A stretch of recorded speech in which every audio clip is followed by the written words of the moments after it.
ದೇವೇಗೌಡರ ಕುಟುಂಬಕ್ಕೂ ಶಿವಕುಮಾರ್ ಅವ್ರಿಗೂ ಬಹಳ ಸುದೀರ್ಘ ಕಾಲದ ರಾಜಕೀಯದ ವೈಷಮ್ಯ ಇದೆ. ಇದನ್ನು ರಾಜಕೀಯದ ವೈಷಮ್ಯ ಅಂತ ಹೇಳಿದ್ರೆ ಬೇರೆ ಯಾವುದೇ ಪದಗಳಲ್ಲಿ ಇದು ಕೇವಲ ರಾಜಕೀಯದ ವಿರೋಧ ಅಲ್ಲ, ರಾಜಕೀಯ ವೈಷಮ್ಯ ಇದೆ. ಆದರೆ ಆ ವೈಷಮ್ಯ 2018ರಲ್ಲಿ ಬ್ರೇಕ್ ಆಗುತ್ತೆ. ಅಲ್ಲೊಂದು ಬಹಳ ಕೂಡಿ ಬಾಳೋಣ, ಜೊತೆಯಾಗಿ ಸಾಗೋಣ ಅನ್ನುವಂಥ ರೀತಿಯಲ್ಲಿ ಜೋಡೆತ್ತಿನ ರೀತಿಯಲ್ಲಿ ಕಾಣಿಸ್ಕೊಂತಾರೆ.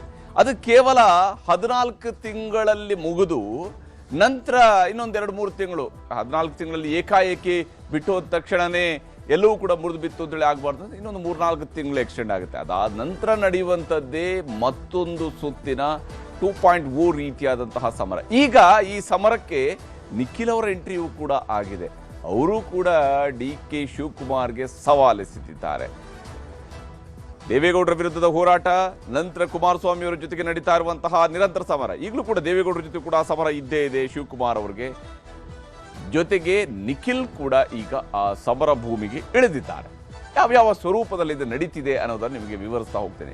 DK HDK ನಡುವೆ ಮತ್ತೊಂದು ಸುತ್ತಿನ ಫೈಟ್ ಈಗ ನಡೀತಾ ಇದೆ. ಮತ್ತೊಂದು ರೀತಿಯಂತಹ ಪಂಥಾಹ್ವಾನವನ್ನು ಇಬ್ಬರು ಕೂಡ ಕೊಟ್ಕೊಳ್ತಾ ಇದ್ದಾರೆ.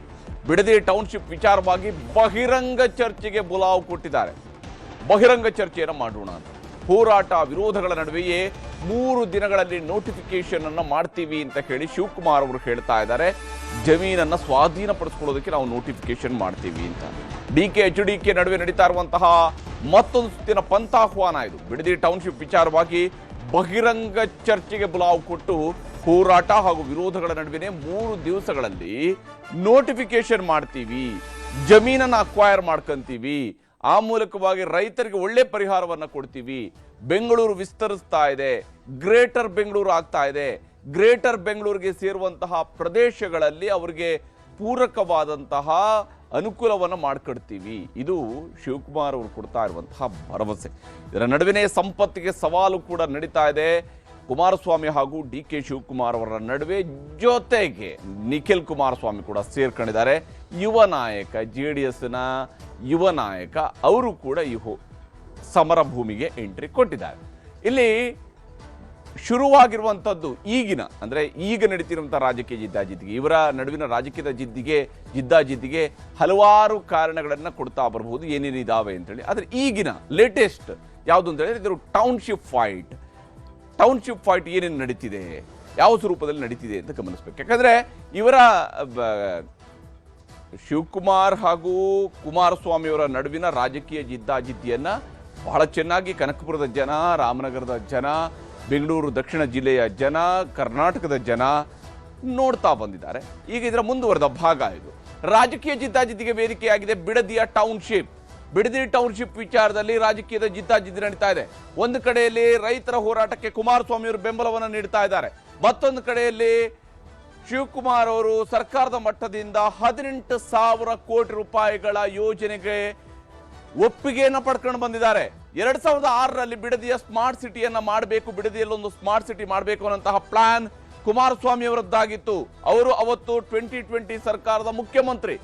ಈ ರಾಜ್ಯದಲ್ಲಿ ಹೊಸ ಟೌನ್ಶಿಪ್ಗಳಾಗಬೇಕು, ಅದರಲ್ಲಿ ವಿಶೇಷವಾಗಿ ಬೆಂಗಳೂರಿನ ಸುತ್ತಮುತ್ತಲು ಟೌನ್ಶಿಪ್ಗಳು ಬಹಳ ಮುಖ್ಯ. ಅದರ ಮೂಲಕ ಬೆಂಗಳೂರಿನ ಹೊರೆಯನ್ನ ವಿಕೇಂದ್ರೀಕರಣ ಮಾಡಬೇಕು ಅನ್ನುವಂತಹ ಯೋಜನೆಯನ್ನ ರೂಪಿಸಿದಂಥವರು ಕುಮಾರಸ್ವಾಮಿ. ಆ ಕಾರಣಕ್ಕಾಗಿ ಬಿಡದಿಯಲ್ಲಿ ಒಂದು ಸ್ಮಾರ್ಟ್ ಸಿಟಿಯನ್ನು ಮಾಡಬೇಕು, ಒಂದು ಟೌನ್ಶಿಪ್ ಅನ್ನು ಮಾಡಬೇಕು, ಇದು ಕುಮಾರಸ್ವಾಮಿಯವರ ಯೋಜನೆಯೂ ಕೂಡ ಆಗಿತ್ತು.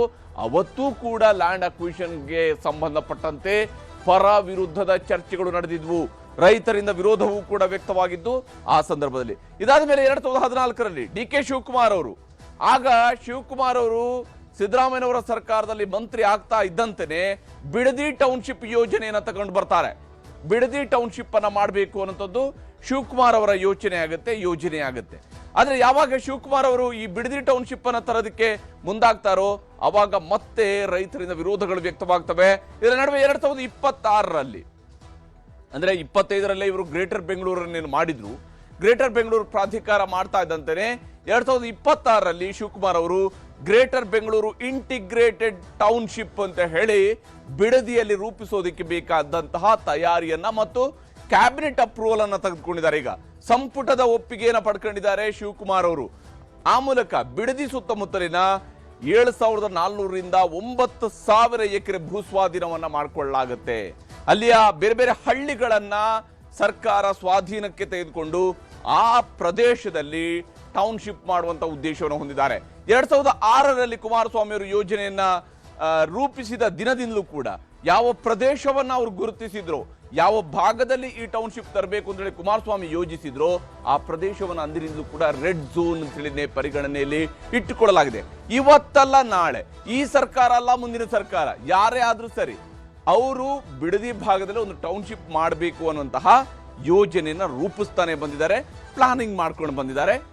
ಅದರಲ್ಲಿ ರಾಜಕೀಯದ ಉದ್ದೇಶಗಳು ಇರಬಹುದು, ರಾಜಕೀಯದ ಮುಂದಾಲೋಚನೆಯೂ ಕೂಡ ಇರಬಹುದು, ಅಭಿವೃದ್ಧಿಯ ಮುಂದಾಲೋಚನೆಯೂ ಇರಬಹುದು, ಅಥವಾ ಅದರ ಆಚೆ ಹಿತಾಸಕ್ತಿಯೂ ಇರಬಹುದು. ಅದನ್ನು ಆಯಾ ನಾಯಕರುಗಳು ಹೇಳಬೇಕು. ಆದ್ರೆ ಈಗ ಮತ್ತೊಮ್ಮೆ ಭೂಸ್ವಾಧೀನಕ್ಕೆ ರಾಜ್ಯ ಸರ್ಕಾರ ಮುಂದಾಗಿದೆ.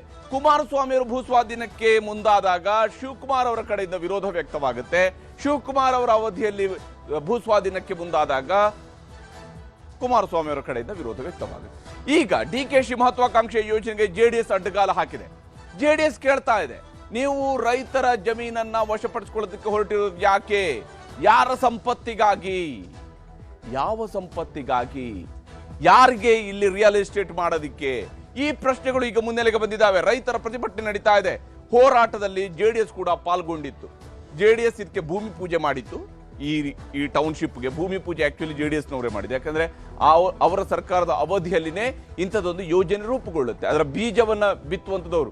ನಾಳೆ ಈ ಟೌನ್ಶಿಪ್ ಸಕ್ಸಸ್ ಆದಾಗ ಖಂಡಿತವಾಗ್ಲೂ ಮುನ್ನೆಲೆಗೆ ಬರುತ್ತೆ. JDS ಯೋಜಿಸಿದ್ದಂತಹ ಪ್ರಾಜೆಕ್ಟ್ ಇದು ಅಂತ ಹೇಳುತ್ತೆ. ಅಥವಾ ಕಾಂಗ್ರೆಸ್ ಅವಧಿಯಲ್ಲಿ ಇದು ಜಾರಿಗೊಳ್ಳದೆ ಹೋದ್ರೆ ನಂತರ JDS ಅವಧಿಯಲ್ಲಿ ಮತ್ತೆ ಅದು ಜಾರಿಗೊಂಡಾಗ ಕಾಂಗ್ರೆಸ್ ಅವರು ಹೇಳ್ಬೋದು ನಮ್ಮ ಅವಧಿಯಲ್ಲಿ ಆಗಿರುವಂಥದ್ದು ಇದು ಅಂತ.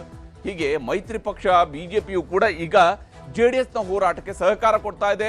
ಆದ್ರೆ ಈ ಹೋರಾಟ ಫಲ ನೀಡಿಲ್ಲ. ರೈತರನ್ನ ಕರೆಸ್ಕೊಂಡು ಮನವೊಲಿಸುವ ಪ್ರಯತ್ನವನ್ನ ಶಿವಕುಮಾರ್ ಅವರು ಮಾಡ್ತಾ ಇದ್ದಾರೆ. ಆ ಮೂಲಕ ನಾವು ಬಿಡದಿಯ ಟೌನ್ಶಿಪ್ ಅನ್ನ, ಇಂಟಿಗ್ರೇಟೆಡ್ ಟೌನ್ಶಿಪ್ ಅನ್ನ, ಗ್ರೇಟರ್ ಬೆಂಗಳೂರು ಇಂಟಿಗ್ರೇಟೆಡ್ ಟೌನ್ಶಿಪ್ ಅನ್ನ ಮಾಡ್ತೀವಿ ಅನ್ನುವಂಥದ್ದು ಶಿವಕುಮಾರ್ ಅವರ ಲೆಕ್ಕಾಚಾರ. ಇದಕ್ಕಾಗಿ 3 ದಿವಸಗಳಲ್ಲಿ ನೋಟಿಫಿಕೇಶನ್ ಹೊರ ಬೀಳುತ್ತೆ. 18,133 ಕೋಟಿ ರೂಪಾಯಿ ಅಂದಾಜು ಮೊತ್ತದ ಯೋಜನೆಗೆ ಈಗಾಗಲೇ ಸಚಿವ ಸಂಪುಟ ಸಭೆಯಲ್ಲಿ ಒಪ್ಪಿಗೆಯನ್ನು ಪಡ್ಕೊಂಡಿದ್ದಾರೆ. ಒಂದು ದೊಡ್ಡದಾದಂತಹ ಪ್ರಾಜೆಕ್ಟ್ ಅನ್ನ ಬೆಂಗಳೂರು ದಕ್ಷಿಣ ಜಿಲ್ಲೆಯ ವ್ಯಾಪ್ತಿಯಲ್ಲಿ ಮತ್ತು ಗ್ರೇಟರ್ ಬೆಂಗಳೂರು ವ್ಯಾಪ್ತಿಯಲ್ಲಿ ಬರತಕ್ಕಂತಹ ಬಿಡದಿ ಸುತ್ತಮುತ್ತಲಿನ ಪ್ರದೇಶದಲ್ಲಿ ಇದು ಬರುತ್ತೆ. ವಿರೋಧ ಹೋರಾಟ ಮಾಡಿದಂತಹ ರೈತರೊಂದಿಗೆ ಶಿವಕುಮಾರ್ ಅವರು ಒಂದು ಸಂಧಾನವನ್ನ ಮಾಡಿದ್ದಾರೆ. ಅದನ್ನ ಸಕ್ಸಸ್ ಅಂತೇಳಿ ಶಿವಕುಮಾರ್ ಅವರು ಹೇಳ್ತಾ ಇದ್ದಾರೆ. ಆದ್ರೆ ಅಲ್ಲಿ ಕರೆಸಿರುವ ರೈತರೆಲ್ಲರೂ ಕೂಡ ಯಾರೋ ಶರ್ಟ್ ಹಾಕೊಂಡು ಯಾರ್ದು ಪಂಚೆ ಉಟ್ಕೊಂಡು ಬಂದಂತವರೇ ಹೊರತು ನಿಜವಾದಂತಹ ರೈತರಲ್ಲ ಅನ್ನುವಂಥ ಟೀಕೆಯೂ ಇದೆ. ಆದ್ರೆ ಅವರ ಪ್ರಕಾರ ಹೋರಾಟವನ್ನ ನಿಲ್ಲಿಸಲಾಗಿದೆ. ಹೋರಾಟ ವಿರೋಧಗಳ ನಡುವೆಯೇ 3 ದಿವಸಗಳಲ್ಲಿ ನೋಟಿಫಿಕೇಶನ್ ಮಾಡ್ತೀವಿ ಅಂತ ಹೇಳಿ ಶಿವಕುಮಾರ್ ಹೇಳ್ತಾ ಇದ್ದಾರೆ. 3 ಹಳ್ಳಿಗಳನ್ನ ಸೇರಿಸಿ ಒಂದೊಂದು ನೋಟಿಫಿಕೇಶನ್ ಅನ್ನ ಮಾಡ್ತೀವಿ ಅಂತ. 3 ಹಳ್ಳಿಗಳಿಗೆ ಒಂದೊಂದು ನೋಟಿಫಿಕೇಶನ್ ಅನ್ನ ಮಾಡ್ತೀವಿ ಅಂತ ಹೇಳಿ ಜೂನ್ 30ರೊಳಗಡೆ ಜಮೀನು ಕೊಡೋದಿಕ್ಕೆ ಒಪ್ಪುವಂತವರಿಗೆ ಮೊದಲು ಪರಿಹಾರವನ್ನು ಹಂಚಿಕೆ ಮಾಡಲಾಗುತ್ತೆ. ಅವ್ರಿಗಾಗಿನೇ ಒಂದು ಪರಿಹಾರದ ಪ್ಯಾಕೇಜ್ ಅನ್ನ ರೂಪಿಸುತ್ತಾರೆ. 50% ಸೈಟ್ ಅಥವಾ 45% ಕಮರ್ಷಿಯಲ್ ಭೂಮಿಯನ್ನ ಆ ರೈತರಿಗೆ ಕೊಡುವಂಥದ್ದು ಸರ್ಕಾರದ ಯೋಚನೆ. ಆ ಮೂಲಕವಾಗಿ ನೀವು ನಿಮ್ಮ ಜಮೀನನ್ನ ನಮಗೆ ಕೊಡಿ, ನಾವು ನಿಮಗೆ ಈ ರೀತಿಯಾದ ಪರಿಹಾರ ಕೊಡ್ತೀವಿ ಅಂತ ಸರ್ಕಾರ ಹೇಳ್ತಿದೆ. 3 ಹಂತಗಳಲ್ಲಿ ರೈತರಿಗೆ ಪರಿಹಾರದ ಭರವಸೆಯನ್ನು ಶಿವಕುಮಾರ್ ಅವರು ಕೊಡ್ತಾ ಇದ್ದಾರೆ. ಆದರೆ ಆ ಪರಿಹಾರ ಸರಿಯಾಗಿ ತಲುಪುತ್ತಾ ಅನ್ನೋದ್ರ ಬಗ್ಗೆ ರೈತರಲ್ಲೂ ಕೂಡ ಅನುಮಾನಗಳಿದ್ದೇ ಇರ್ತವೆ. ಪ್ರತಿ ಎಕರೆಗೆ ಅಂದಾಜು 5 ಕೋಟಿ ರೂಪಾಯಿಯಷ್ಟು ಪರಿಹಾರವನ್ನು ನೀಡೋದಕ್ಕೆ ರಾಜ್ಯ ಸರ್ಕಾರ ನಿರ್ಧಾರವನ್ನ ಮಾಡಿಕೊಂಡಿದೆ. ಅಂದಾಜು 5 ಕೋಟಿ ರೂಪಾಯಿಯಷ್ಟು ಪರಿಹಾರ ಕೊಡ್ತೀವಿ ಅಂತ ಹೇಳಿ ಕೋರ್ಟ್ನಲ್ಲಿ ಹೋರಾಟ ಮಾಡುವವರಿಗೆ ಕೋರ್ಟ್ನಲ್ಲಿ ಉತ್ತರ ಕೊಡ್ತೀವಿ. ಯಾರು ನೇರವಾಗಿ ನಮ್ಮ ಜೊತೆಗೆ ಬಂದು ಜಮೀನು ಕೊಡೋದಕ್ಕೆ ರೆಡಿ ಇದ್ದಾರೋ ಅಂಥವ್ರಿಗೆ ನಾವು ಹಣ ಅಥವಾ ಸೈಟು ಇವುಗಳನ್ನು ಕೊಡ್ತೀವಿ ಅನ್ನುವಂಥದ್ದು ಸರ್ಕಾರದ ಯೋಚನೆ. ಇವತ್ತು ರೈತರ ಜೊತೆಗೆ ಸಭೆಯನ್ನು ನಡೆಸಿದ ನಂತರ ಶಿವಕುಮಾರ್ ಅವರು ಏನೆಲ್ಲ ಹೇಳಿದ್ದಾರೆ ಈ ಯೋಜನೆ ಬಗ್ಗೆ ಅನ್ನೋದನ್ನು ತೋರಿಸ್ತೀನಿ. ನಾನೇನು ಗೋಷ್ಠಿಯನ್ನು ಮಾಡಿದ್ದೇನೆ ಅವರಿಗೆ ಪರಿಹಾರ ಹೆಚ್ಚು ಕಮ್ಮಿ 80% ರೈತರು ತನ್ನ ಬಂದು ಅವರು ಒಪ್ಪಿಗೆಯನ್ನು ಕೊಟ್ಟಿದ್ದಾರೆ. ಅವರು ಆದಷ್ಟು ಜಲ್ದಿ ಈ ಪರಿಹಾರವನ್ನು ನಮಗೆ ಜಲ್ದಿ ಕೊಡಿ ಅಂಥೇಳಿ ಒತ್ತಾಯ ಕೂಡ ಹಾಕಿದ್ದಾರೆ. ಕೆಲವು ಕ್ಲೈಮ್ಸು ಇನ್ನು ನಮ್ಮ ಕೆಲವರು ಯಾರು ಭೂಮಿ ಇಲ್ಲ ಅಂಥವ್ರ ಬಗ್ಗೆ ಕೆಲವ್ರ ಬಗ್ಗೆ ಕಾಳಜಿಯನ್ನು ವಹಿಸಿದ್ದಾರೆ. ಇದು ನಾನು ಮಾಡಿದ್ದಲ್ಲ, ಇದು ಕುಮಾರಸ್ವಾಮಿ ಅವ್ರ ಕಾಲದಲ್ಲೇ ಇದನ್ನು ನೋಟಿಫಿಕೇಷನ್ ಆಗಿತ್ತು. ಅವ್ರ ಕಾಲದಲ್ಲೇ ಇದಕ್ಕೆ ಅವ್ರಿಗೆ 8,000 ಅಡಿ ಕೊಡಬೇಕು ಅಂತ ಘೋಷಣೆ ಮಾಡಿದರು. DLFಗೆ ಕೊಟ್ಟಿದ್ರು ಪ್ರಾಜೆಕ್ಟ್ನ. ಫಸ್ಟು 50% ಅವ್ರಿಗೆ ಇದನ್ನು ಕೊಡ್ತೀವಿ, ರೆಸಿಡೆನ್ಷಿಯಲ್ ಯಾರು ಬೇಕಾದ್ರೆ. ಕಮರ್ಷಿಯಲ್ ಬೇಕಾದ್ರೆ 45% ಅಂತ ಕೊಡ್ತೀವಿ ಅವ್ರಿಗೆ, ಶೇರಿಂಗ್ ಬೇಸಿಸ್ ಜಮೀನು. ಅವ್ರಿಗೆ ಮಾರ್ಕೊಳಕ್ಕೆ ಹೋಗ್ಬೇಡಿ, ಮುಂದಕ್ಕೆ ಒಳ್ಳೆ ಬೆಲೆ ಸಿಗ್ತದೆ ಅಂತ. ಯಾಕೆಂದರೆ ಮುಂದಕ್ಕೆ ಪ್ರೀಮಿಯಂ FIR ಕೂಡ ಅಲ್ಲಿಗೆ ಲೋಡ್ ಮಾಡ್ಕೊಳ್ಳೋಕೆ ಅವಕಾಶ ಇದೆ, ಇನ್ನೂ ಸ್ವಲ್ಪ ಜಾಸ್ತಿ ನಿಮಗೆ ಬೆನಿಫಿಟ್ ಸಿಗ್ತದೆ ಅಂತ. ಹೀಗೆ ಒಂದೇ ಜಾಗದಲ್ಲಿ ನಾವು 50%ವರೆಗೂ ಕೂಡ ಸೈಟ್ ಕೊಡ್ತೀವಿ ಅಂತೇಳಿ ಶಿವಕುಮಾರ್ ಅವರು ಹೇಳ್ತಾ ಇದ್ದಾರೆ. ಒಂದು ಒಳ್ಳೆಯ ಫೇರ್ ಕಾಂಪನ್ಸೇಷನ್ ಸಿಗುತ್ತೆ ಅನ್ನುವಂಥದ್ದು ಸರ್ಕಾರ ಮೂಡಿಸ್ತಾ ಇರುವಂತಹ ಭರವಸೆ ರೈತರಿಗೆ. ಇದು ರೈತರು ಇದನ್ನು ಹೇಗೆ ಸ್ವೀಕರಿಸ್ತಾರೆ ಅಂತ ನೋಡಬೇಕು. ಆದರೆ ಈ ಇಡೀ ಬಿಡದಿ ಟೌನ್ಶಿಪ್ನ ವಿಚಾರಕ್ಕೆ ಸಂಬಂಧಪಟ್ಟಂತೆ ನೋಡ್ತಾ ಹೋದಾಗ ಇಲ್ಲಿ 2-3 ಅಂಶಗಳು ಗಣನೆಗೆ ಬರ್ತವೆ. ಒಂದು, ಬೆಂಗಳೂರು ಮೈಸೂರು ಎಕ್ಸ್ಪ್ರೆಸ್ ವೇ ಇರುವಂತಹ ಜಾಗ, ಅದರ ಪಕ್ಕದಲ್ಲಿ ಬರುವಂತಹ ಬಿಡದಿ, ಆ ಬಿಡದಿಯ ಪ್ರದೇಶದಲ್ಲಿ ಈ ಟೌನ್ಶಿಪ್ ಬರುತ್ತೆ. ಅದರ ಹತ್ತಿರದಲ್ಲೇ ಇರುವಂತಹ ಪ್ರದೇಶಗಳನ್ನು ಗಮನಿಸಿದಾಗ ಇಲ್ಲಿ ಕುಮಾರಸ್ವಾಮಿಯವರ ಜಮೀನಿದೆ, ಕೇತಗಾನಹಳ್ಳಿಯಲ್ಲಿ ಬಿಡದಿಯಲ್ಲಿರುವಂತಹ ಕುಮಾರಸ್ವಾಮಿಯವರ ಫಾರ್ಮ್ ಹೌಸು ಹಾಗೆಯೇ ಜಮೀನು, ಅವು ಅದಕ್ಕೆ ಹೊಂದ್ಕೊಂಡಿರುವಂತಹ ಜಮೀನು ಕೂಡ ಅಲ್ಲಿದೆ. ಅಲ್ಲಿ ಹಳೆ ಮೈಸೂರು ಬೆಂಗಳೂರು ಮೈಸೂರು ಹೆದ್ದಾರಿ ಏನಿದೆ ಅಲ್ಲಿ ಶಿವಕುಮಾರ್ ಅವರ ಒಂದು ಕಾಲೇಜು ಕೂಡ ಇದೆ, DK ಶಿವಕುಮಾರ್ ಅವರ ಕಾಲೇಜು ಕೂಡ ಇಲ್ಲಿ ಇದೆ. ಹೀಗೆ ಬೇರೆ ಬೇರೆ ಅಂಶಗಳು ಈ ರಾಜಕೀಯ ಜಟಾಪಟಿಯಲ್ಲಿ ಕಾರಣ ಆಗ್ತಾ ಇದ್ದಾವೆ ಅಂತ ಹೇಳಿ ಇವುಗಳನ್ನು ಪರಿಗಣಿಸಲಾಗುತ್ತೆ. ಬಿಡದಿ ವಿಚಾರದಲ್ಲಿ ಅವರದ್ದೇ ಆದಂತಹ ಕೆಲವು ನಿರ್ದಿಷ್ಟ ವಿಚಾರಗಳಿದ್ದಾವೆ. ಬಿಡದಿ ಟೌನ್ಶಿಪ್ ವಿಚಾರವಾಗಿ DK ಮತ್ತು HDK ನಡುವೆ ಸಂಪತ್ತಿನ ಸವಾಲು ಕೂಡ ಆಗ್ತಾ ಇದೆ.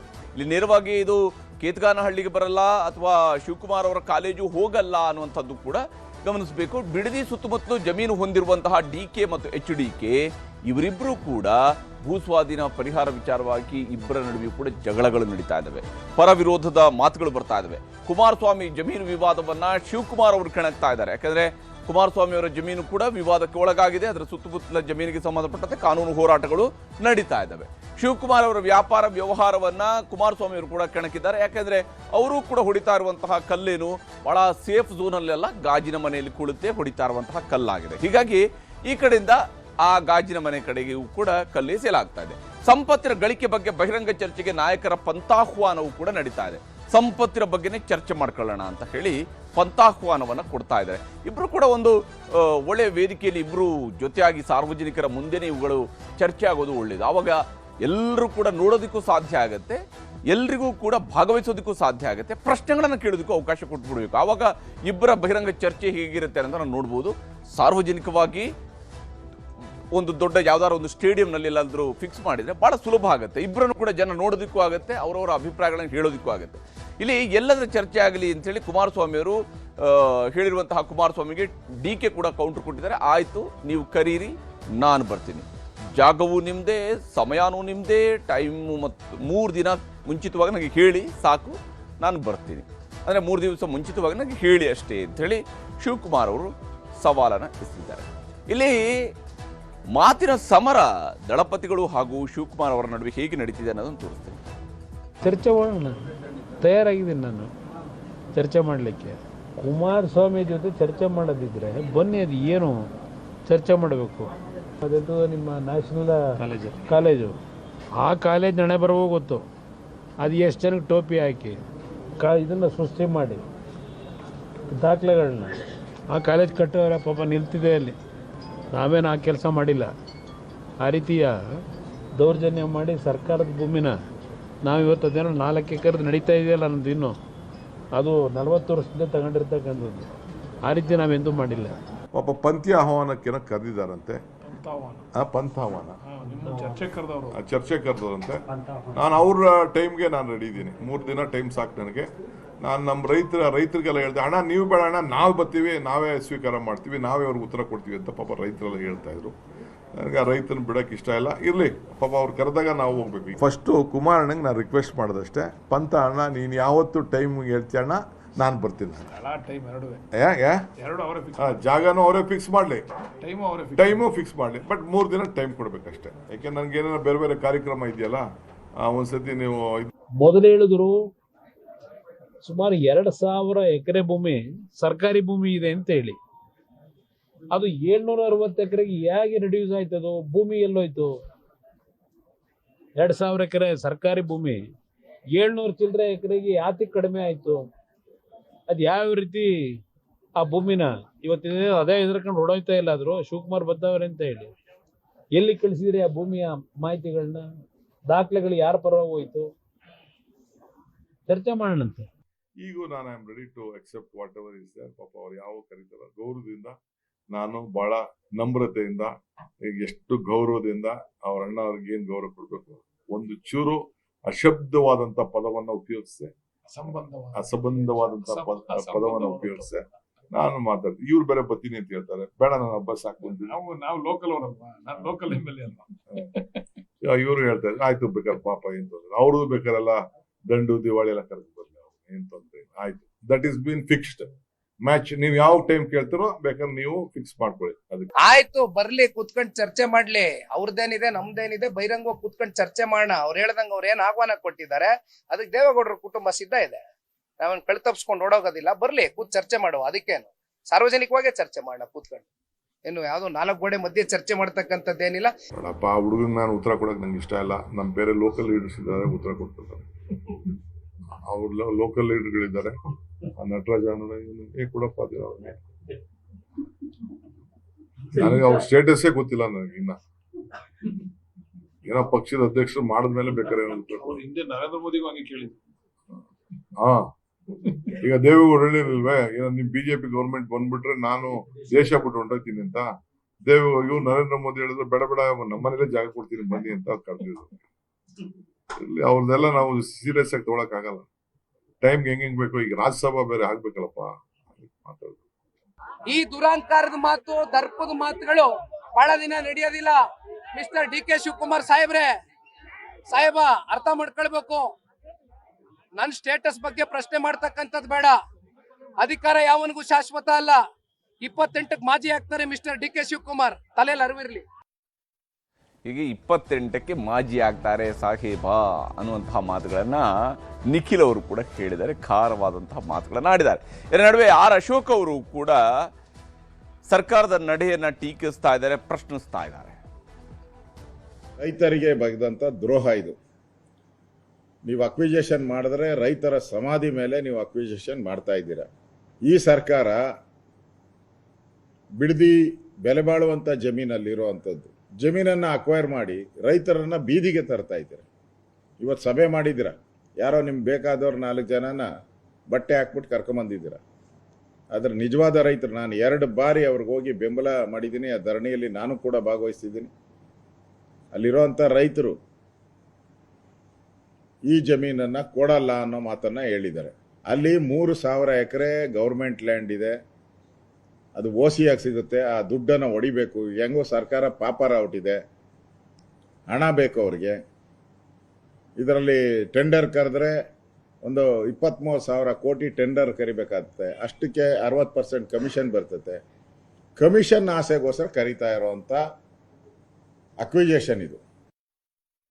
ಹೀಗೆ ಇಲ್ಲಿ ಆರೋಪಗಳು ಬಹಳ ತೀವ್ರವಾಗಿನೇ ಇದ್ದಾವೆ, ಹಾಗೆಯೇ ಪ್ರತ್ಯಾರೋಪಗಳು ಕೂಡ ಅಷ್ಟೇ ತೀವ್ರವಾಗಿದ್ದಾವೆ.